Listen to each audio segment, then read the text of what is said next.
Update سے آپ کو آگاہ کرتے چلیں۔ الیکشن کمیشن کے فیصلے کو مشترکہ طور پر مسترد کرتے ہیں۔ غلام عباس کا کہنا ہے کہ ضمنی انتخابات میں بدترین شکست کے بعد یہ حکومت ہوا سے باختہ ہو گئی۔ تفصیلات کے مطابق پاکستان تحریک انصاف کے رہنما اور چیئرمین اینٹی کوئیکری میاں غلام عباس نے کہا کہ الیکشن کمیشن کے فیصلے کو مشترکہ طور پر مسترد کرتے ہیں اور عمران خان پاکستان اور مسلم عالم کے مقبول ترین لیڈر ہیں۔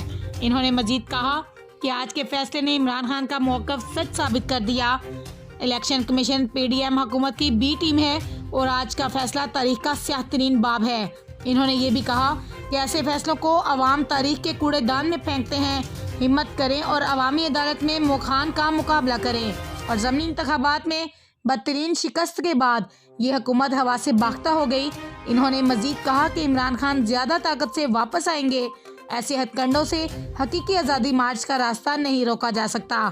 ہم کھڑے تھے، ہم کھڑے ہیں، ہم کھڑے رہیں گے پاکستان کے ساتھ اور عمران خان کے ساتھ۔ الیکشن کمیشن کی جانب سے چیئرمین پاکستان تحریک انصاف عمران خان کو نااہل کرنے کے خلاف ضلع کونسل چوک میں میاں فاروق حبیب چودھری، بلال اشرف بسرا، میاں وارث، شیخ شاہد جاوید، لقمان چودھری، ولید ارشد ڈوگر، عبدالقادر گھمن، فیض اللہ کموکا، سید ضیاء علمدار، اسد محمود خان، مہر اویس ارشد، عادل پرویز، عاطف چودھری، عبداللہ، ظفر اقبال سندھو، میاں طیب شیخ، خرم شہزاد، رانا مبشر، میاں تنویر ریاض، نور علی خان، میاں عباس علی، میاں طلحہ، امین خان، حسن نیازی، رانا ابرار، شہزاد گجر، فردوس رائے، عزرا نسیم، شاہد سعید، سائمہ خان، تہمینہ ریاض، شہباز رزاق، نرگس ناہید، رقیہ ابراہیم، میاں طلحہ حمید، لکی کموکا، لکی شاہ، شاہد ڈوگر،